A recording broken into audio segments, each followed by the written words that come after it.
Hey, welcome back to the discussion of Othello. We're in scene 2. If you have the book I have, that's on page 585. And what we're going to do is see Othello for the first time, because we've heard Iago's side of everything up to this point. And Brabantio is out there looking for him to get justice because his daughter has been stolen. His daughter has been corrupted. His daughter has been under the influence of witchcraft, is what Brabantio is going to end up saying. So associating African Americans with the idea of being unchristian. Or, in this case, not African Americans, but an African who is a Muslim being associated with witchcraft. And you can see that these prejudices are still with us to this day. So Iago runs back and acts like he doesn't know what's going on, and says, tries to warn Othello. Tries is the main thing.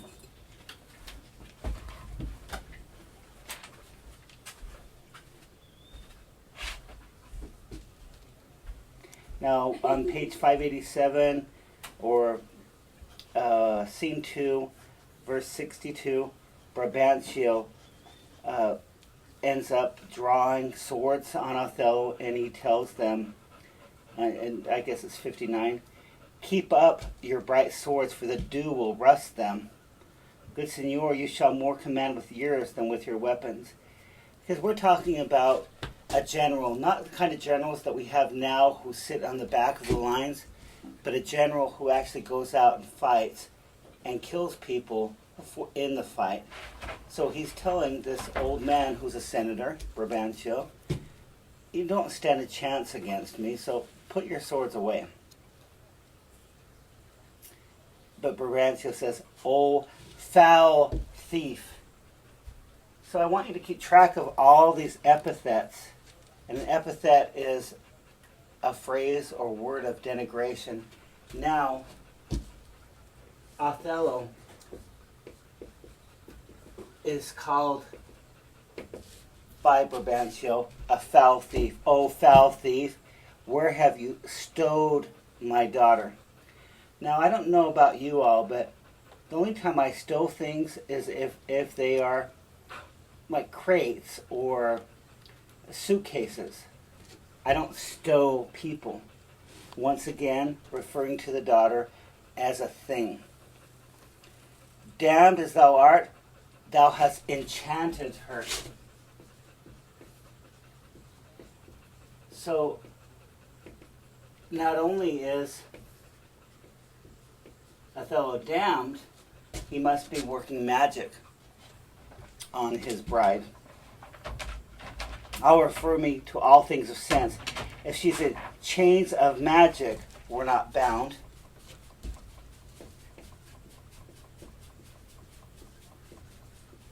So now, instead of being a general, Othello is a brilliant general. He's somebody who can impose chains of magic.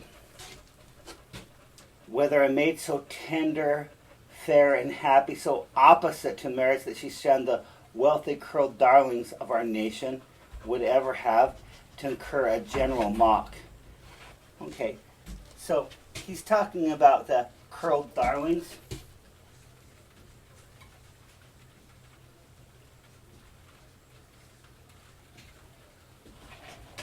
Of his nation that his daughter has already rejected. Now, curled darlings is a reference to young men who wear all their wealth on their body. People who know how to buy, I don't know what the latest sneaker is. Is it Reebok or is it, I don't even care really, but people who pretend that they're wealthy and well-groomed so that they can get what they want. And she's already rejected them. "Run from her gardens to the sooty bosom of such a thing as thou." So,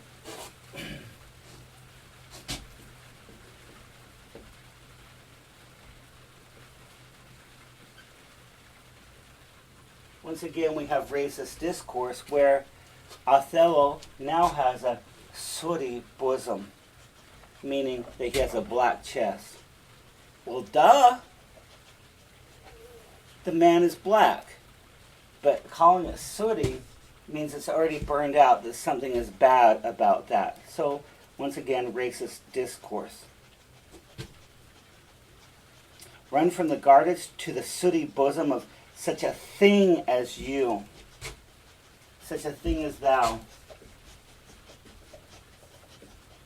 Now Othello is being described as a thing. To fear and not to delight. Judge me the world if this is not gross in sense that thou hast practiced on her foul charms.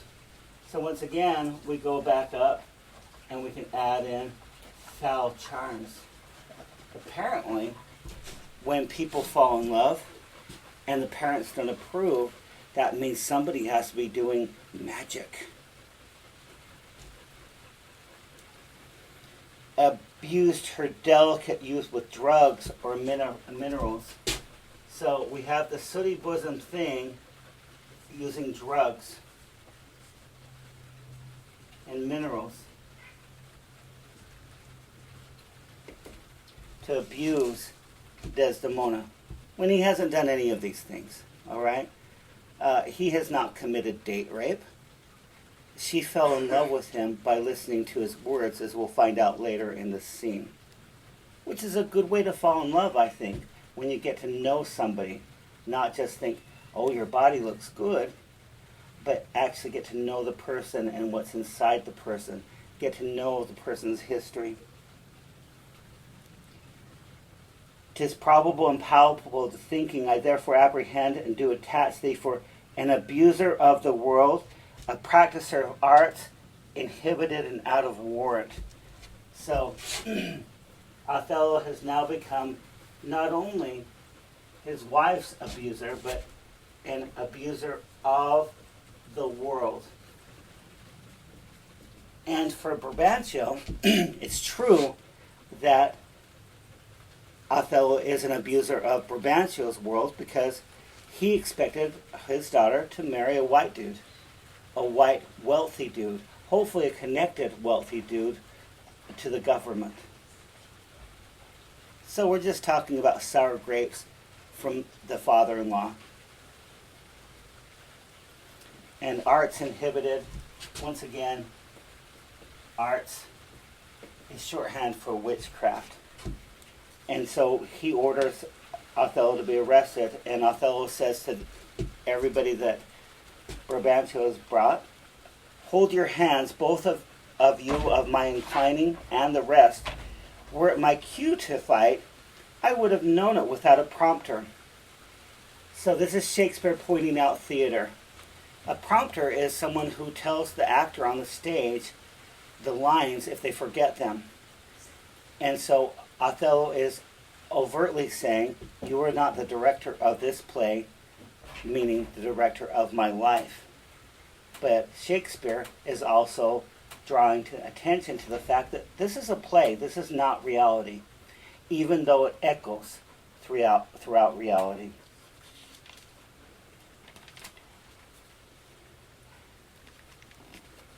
Okay, if you turn to page 588, we find out that people are under attack from the Ottomans, all right? And the Ottomans are Muslims who are going to overtake them, and they know that they need Othello, who has just been called a foul thief, an enchanter, someone who can make chains of magic and foul charms, who has a sooty bosom, and has been called a thing and practices foul arts and drugs, his wife, and who's an abuser of the world. They need him to protect them. And that is what Othello has been doing his whole life, is protecting people.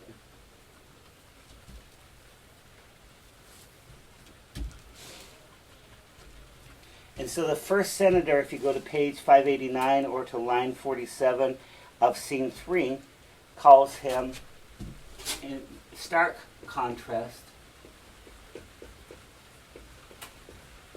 the valiant Muslim, the valiant Moor. But Brabantio has to talk about later on in line 56 about his particular grief. I don't know if any of you have ever gone against your parents' wishes because you knew what their reaction would be. But this is what's going on here, okay? And the Duke says to Brabantio on page 590, line 58, "What's the matter? My daughter. Oh, my daughter," says Brabantio. And the Duke, listening to him, thinks something catastrophic must have happened. And so he asks, "Dead?" And Brabantio says, "Aye, to me."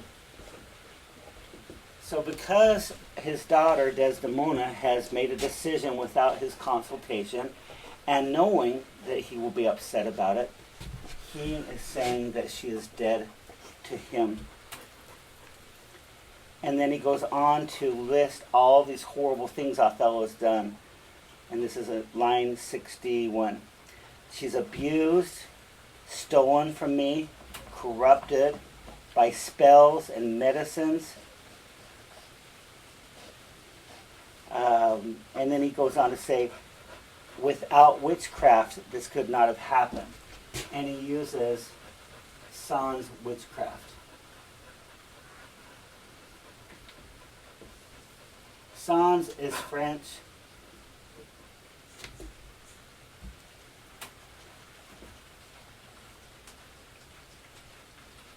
Is French for without. This could not have happened except for by witchcraft. So apparently Othello has now morphed into some king of witchcraft, right? And the Duke, being an ally of Brabantio, because Brabantio's a senator, says, "Look, I will take care of it. Just tell me who it is." And then Brabantio announces, "Here is the man, this Moor." Now, whenever he says Moor, M-O-O-R, it's kind of like hearing Trump say China. You know, he's not saying it as in a polite way.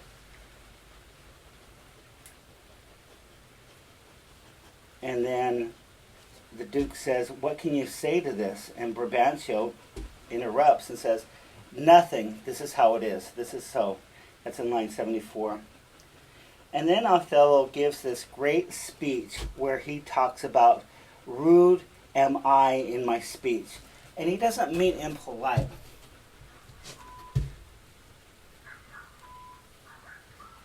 So the valiant Moor is going to give his own defense.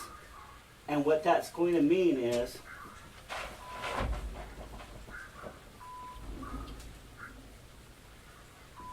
talk to my wife. And so he stands up for the idea of a woman speaking for herself. So he says that I am rude in speech. Now I teach public speaking, and rude in speech would mean that you're awkward when you're speaking in public.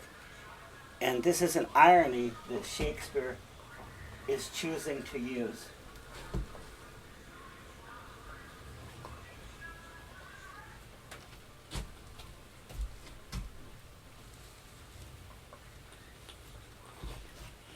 Because he makes Othello very eloquent. So this is line 76. "Most potent, grave, and reverend signors, my very noble and approved good masters, that I have taken away this old man's daughter is most true. True, I have married her. The very head and front of my offending has this extent no more. Rude I am in speech, and little blessed with a soft phrase of peace. For since these arms of mine had 7 years' pith, since I was 7 years old, till now some 9 moons wasted, they have used their dearest action in the tented field. Meaning, I've spent my whole life fighting battles, and I'm not fighting about this. More than it pertains, in little of this great world can I speak more than pertains to feats of broil and battle, and therefore little shall I grace my cause in speaking for myself. Yet, by your gracious patience, I will around unvarnished tell deliver of my whole course of love. So even though I'm not going to speak, I'm going to speak, and I'll tell you about courting Desdemona. What drugs, what charms, what conjuration, and what mighty magic, for such proceeding am I charged withal, I won his daughter. I will tell you the whole truth.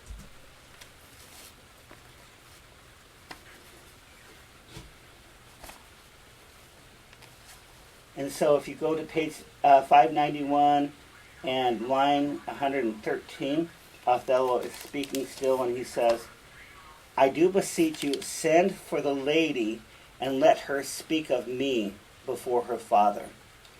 So let the woman speak, which this shows a great respect for his wife, because as we've talked about, or I've talked to you about, the father, Brabantio, considers her, Desdemona, his daughter, his property, and Othello is not acting as though she is his property.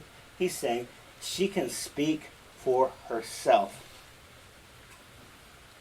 And so while they're sending for her, Othello goes back to his defense, and this is line 128. Her father, can you imagine saying this in the face of a disgruntled father-in-law? Often invited me. Still, he questioned the story of my life from year to year, so he wanted to know all about my life. The battles, sieges, fortunes, and this is on page 592, that I passed. I ran it through even from my boyish days to the very moment that he bade me tell it. So I told her father my entire life, wherein I spoke of most disastrous chances, of moving accidents by flood and field, of hairbreadth escapes in the imminent deadly breach, of being taken by the insolent foe and sold to slavery. So Othello's already been a slave after being defeated in the battlefield, right? Of my redemption from slavery and importance in my travels history, wherein of Anter's vast and desert's isle, quarries and rocks, and of cannibals that eat each other, of men whose head grow beneath their shoulders. And then this is the key right here. This would Desdemona seriously incline. So even though Othello spent all this time with Brabantio, Desdemona was listening, and she wanted to know the story of his life. But still the house affairs, the chores would draw her away, draw her thence, whichever she could with haste dispatch, so she'd hurry back. She would come again and with a greedy ear devour my discourse, which I observing took once a pliant hour, and found good means to draw her from her a prayer of earnest heart that I would all my pilgrimage dilate, whereof by parcels she had something heard, but not attentively. I did consent, and often, so she'd come back and ask him, tell me more, tell me more. I consented, and often did beguile her of tears when I did speak of some distressful stroke that my youth suffered. So Desdemona would cry when she heard all the suffering that he, Othello, had gone through. My story being done, she gave me for my pains a world of sighs. She swore in faith it was strange, 'twas passing strange, it was pitiful, it was wondrous pitiful.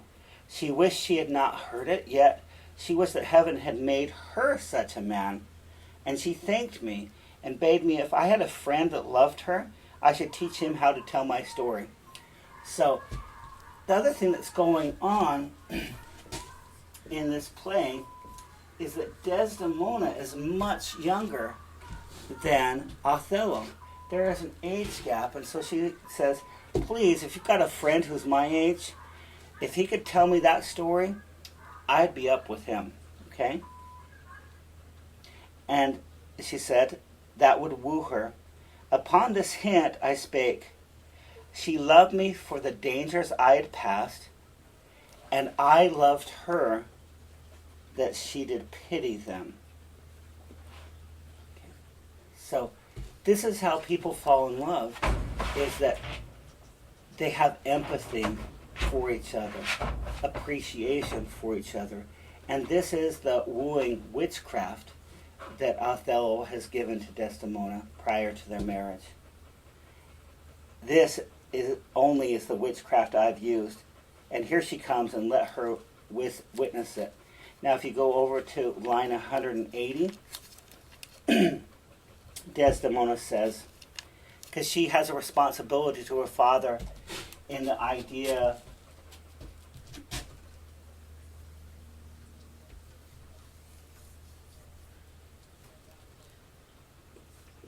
of honor.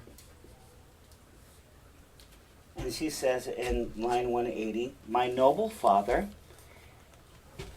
I do perceive here a divided duty." So we have Desdemona, and she's torn between her duty to the father and now her duty to the husband. "To you I am bound for life and education. My life and education both do learn me how to respect you." So respect. You are the Lord of duty. She feels duty for him. "I am your daughter, but here is my husband, and so much duty as my mother showed to you, preferring you before her father, so much I challenge that I may profess, due to the more my Lord." Okay, so just as my mother chose you over her own father, I have chosen my husband over you, and he is the one I am giving my duty to.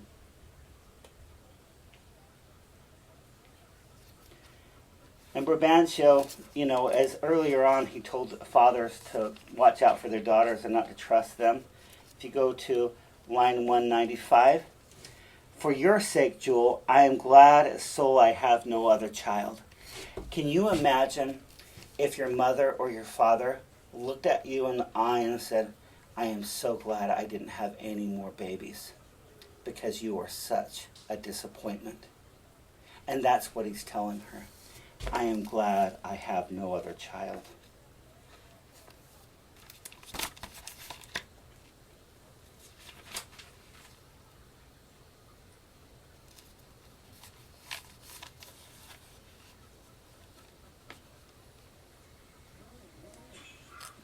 Okay, and then we go on. Othello's getting his assignment to protect Venice from the threats of the Ottomans. And Othello on page 594, line 227 says, "The tyrant custom, most grave senators, has made the flinty and steel couch of war my thrice driven bed of down." So I'm used to sleeping while fighting, is what he's saying. "I do agonize a natural and prompt alacrity I find in hardness, and do undertake these present wars against the Ottomites most humbly." And then he's asking them, "While I'm away at war, I want you to take care of my wife. I crave disposition for my wife, due reference of place and exhibition, which some accommodation of a sort at levels with her breeding. My wife is from a wealthy family. I want her taken care of wealthily." And the Duke says, "If you please, be at her father's. So if you want, she can go live with her dad, who has just said he wished he never had another child and never had her, basically." And Brabantio, the father, says, "I would not have it so." And Othello says, "Nor I." And Desdemona, "Nor I."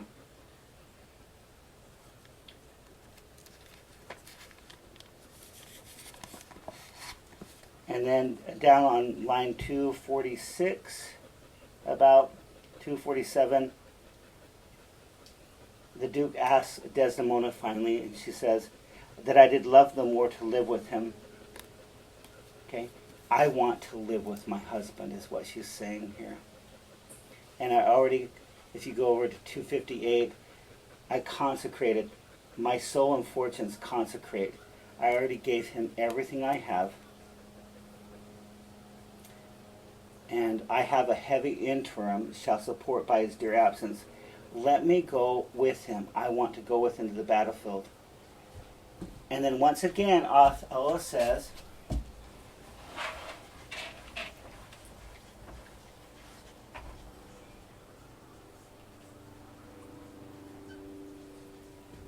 let her have your voice. Let her speak. Be influenced by her. And then he talks about how it's not because he wants to celebrate the honeymoon, because he's way over being a juvenile with sexuality. He's a grown man, an experienced man. And he doesn't want her with him to please the palate of my appetite or to comply with heat.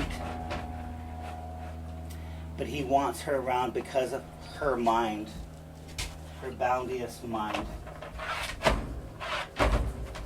So it's more than just a physical attraction for Othello when it comes to his wife. And then the Duke says, you guys will have to figure this out. And here what we have is Othello making another mistake, because he ends up saying to Iago, the villain, on line 284, I assign you my wife. He thinks that Iago, who is his counselor, will take care of his wife. And that is the last thing that Iago wants to do, because Iago wants him humiliated and deceived. If you go over to 596, page 596, line 294, he calls Iago honest Iago. And honest back at this time can mean somebody of good character or somebody who is chaste. And Iago is none of these things. So I talked to you about Aristotle.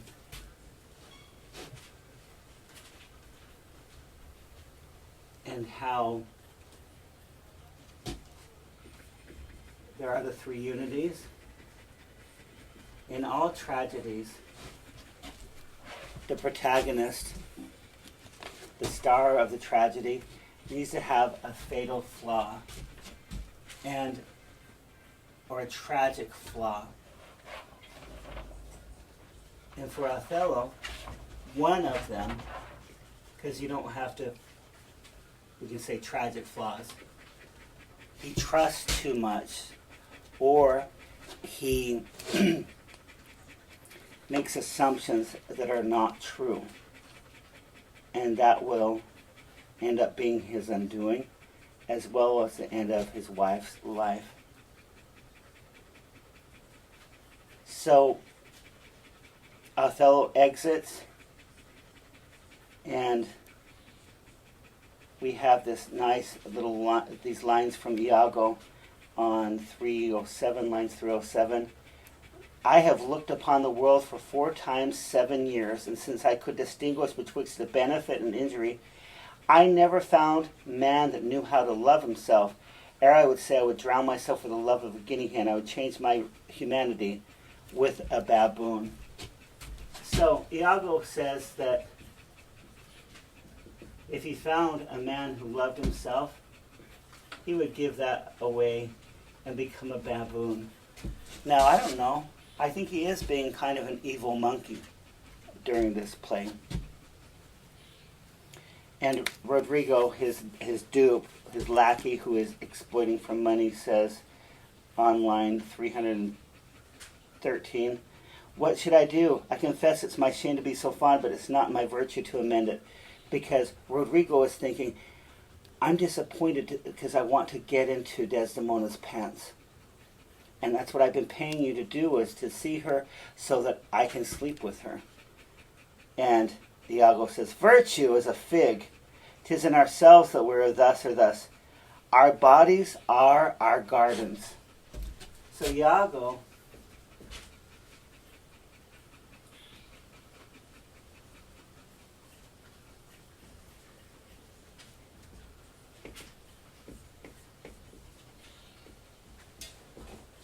says that pleasure is the most important thing, not free will, not understanding and not memory, but pleasure itself. Our bodies are our gardens, to which our wills are gardeners. So once again, he's being blasphemous, right? So if it feels good, do it.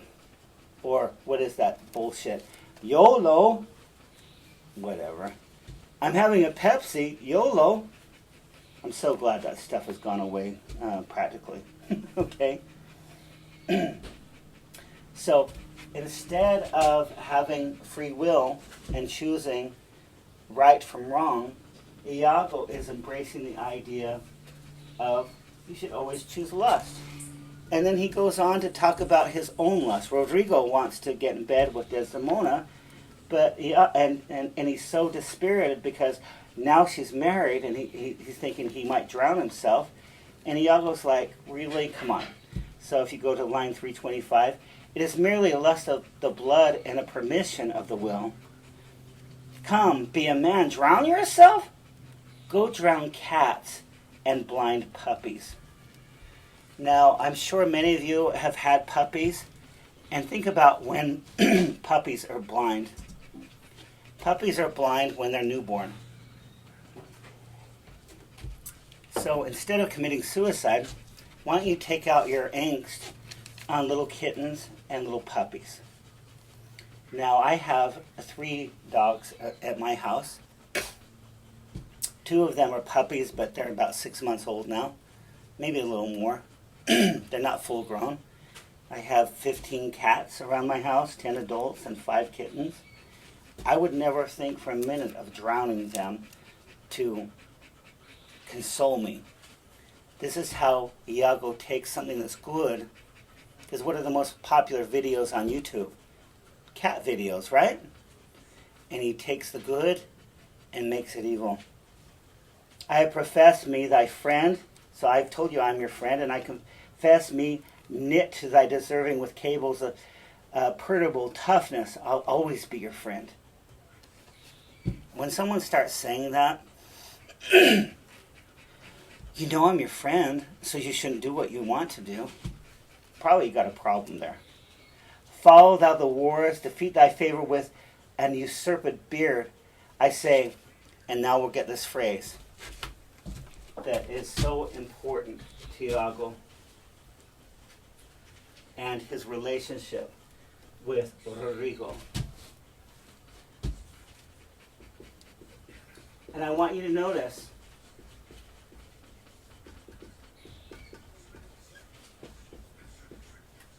how many times over this monologue, well, it's not a monologue, but over this part in the play that he says, put money in thy purse. Now, in our society, one would tend to think that a purse is something that women carry. But back in Shakespeare's time, this means a wallet, a place that you store your money. It's not a male or female thing. All right? So he says, after drowning cats and blind puppies, I could never better stead thee than now. I could never be a more faithful friend to you now. Put money in thy purse. Follow thou the wars, defeat the favor with an usurped beard. I say, put money in thy purse. It cannot be that Desdemona should long continue to love her more. Put money in thy purse, nor he his to her. She's going to get tired of him, so in the meantime, get some more money. It was a violent commencement in her, and thou shalt see an answerable sequestration. Put money in thy purse. These Moors are changeable in their will. Fill thy purse with money. The food that to him now is as luscious as locusts shall be to him shortly as bitter as coloquintida. Okay. Can you imagine? So right there in that phrase, Iago has compared loving a person, so Othello's loving Desdemona, with eating locusts, which may be the food of the future, okay, because it takes a lot less land and a lot less pollution to raise bugs to eat, and humans have been eating bugs for all these years, but also comparing their attachment to each other with eating.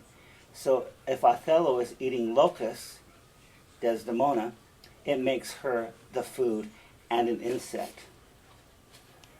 She must change for youth. When she is sated, when she's tired of his body, she will find the error of her choice. She must have change. She must. Therefore, put money in thy purse. If thou wilt needs damn thyself, do it a more delicate way than drowning.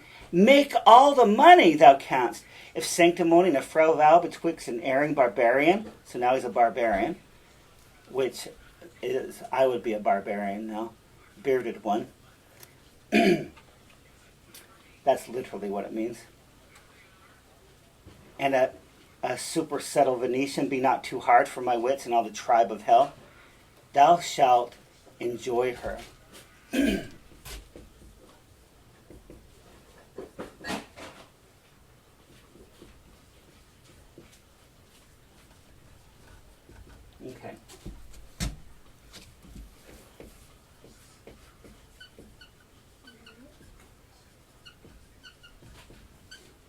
If you go to Exodus chapter 20 and look at the 10 Commandments, you'll never find a commandment that says, thou shalt enjoy her. Now, enjoy in Elizabethan times means sex. Often, and in this context it does. Which, once again, is Iago being blasphemous and subverting the 10 Commandments, which tells people do not commit adultery, right? Do not lust after your neighbor's wife. And he's saying, you're gonna get laid, dude. Thou shalt enjoy her. But while you're getting ready to do that, get me some more money. Put money in thy purse. Therefore, make money.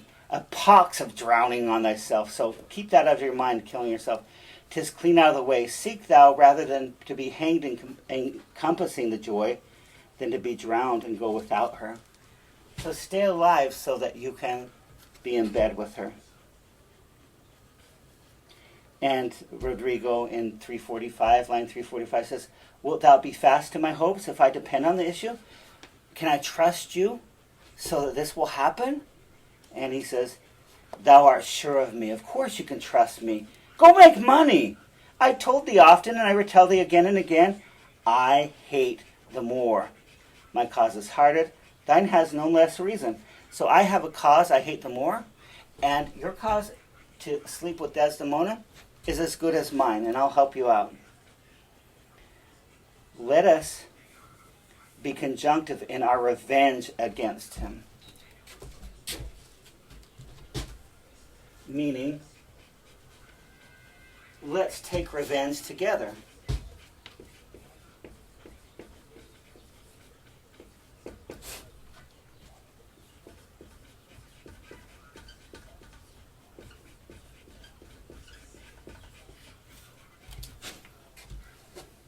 If thou canst cuckold him, so cuckold is how you say it, is cuckold, and this means a man sleeping with a married woman, so that you put the horns on the husband.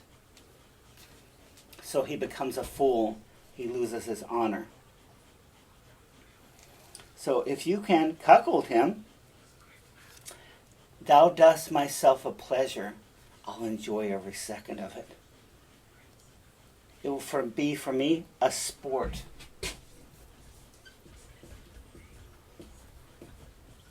It will be like me having sex, if you have sex with her. There are many events in the womb of time.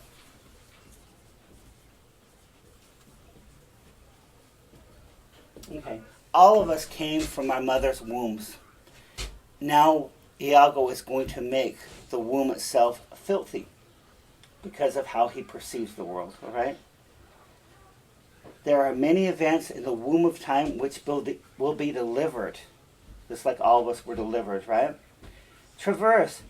Go provide the money, thy money. We will have more of this tomorrow. Adieu. Goodbye. Well, where shall we meet in the morning? Well, at my home. And they talk a little bit more.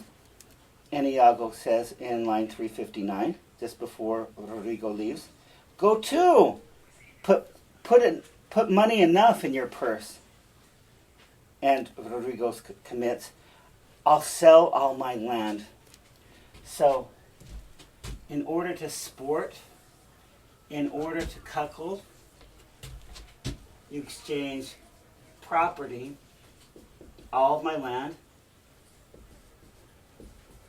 for property. You exchange your wealth for owning another possession, and in this case, that possession is Desdemona. So Rodrigo leaves, and then Iago talks to the audience and says, "Thus I ever make my fool my purse." What he means by that is, I make this stupid dude pay my way. He's calling him a fool. Not exactly like Mr. T, "You fool!" But a willing, ignorant person who is paving the way. "For I my own gained knowledge should profane if I would time expend with such a snipe, but for my sport and profit. I would never spend time with this idiot if it weren't because it will benefit me and because I hate the Moor." And he goes on to say that not only is he using Rodrigo, but in his corrupt mentality, he believes that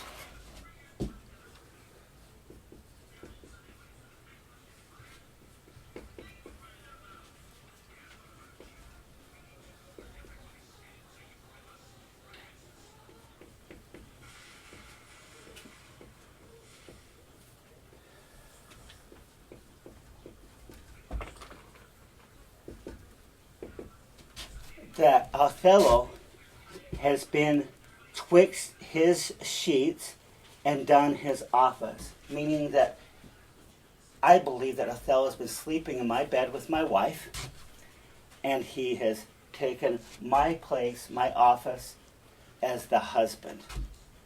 And it is thought abroad that twixt my sheet he has done my office. I don't know if it's true, but for mere suspicion of that kind, we'll do as if for surety. Even though I don't know if it's true, as long as I suspect it, that's enough for me.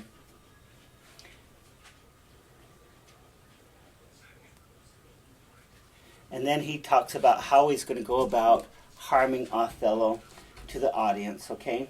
And this is called an aside, where a character in theater speaks to the audience so you know how their mind's working. He's going to do it in double knavery, which means double betrayal. And how shall I do it? Let's see. After some time, to abuse Othello's ears that he is too familiar with his wife. So, even though Cassio is a good person, he's going to whisper into Othello's ears that Cassio is sleeping with Desdemona. He's too familiar. He has a person and a smooth disposed to be suspected frame to make women false. Cassio is a handsome dude, all right? John Irving, in one of his novels, he's a great American novelist, and he wrote The World According to Garp. I think it was in his novel My Left Hand, or it was in the novel A Widow for a Year, says whenever this character of his walks into a room, quote, "you could hear the panties hitting the floor." And that's what he's saying about Cassio, that he is so good looking that of course Desdemona must be sleeping with him. At least that's what he's going to tell Othello, right? The Moor is of a free and open nature who thinks men honest even if they are not. So he understands that Othello is too trusting. He believes people are good. So he understands that Othello will believe him when he starts whispering poison. And I don't know about you, probably some of you have had relationships where somebody else who's jealous of it starts up stuff. And maybe you've had a partner who actually believes the stuff. All right? And then he compares Othello to an animal and says that he will lead him by the nose just like you lead asses. So it's not enough to betray him. It's not enough to cuckold him. He wants to have the pleasure of manipulating him like an animal. And then he says, and finally on this aside, I have it, it's engendered. Okay, remember he's been talking about the womb? So we call that physiological or reproductive discourse. Now he's engendered his plan. He just birthed his plan while he was talking to the audience. It's engendered. Hell and night must bring this monstrous birth to the world's light. So, if you've had me in other classes, I've talked about male birth fantasy. For Iago, giving birth is his vengeance, is being able to be the puppeteer to control everyone. Thank you.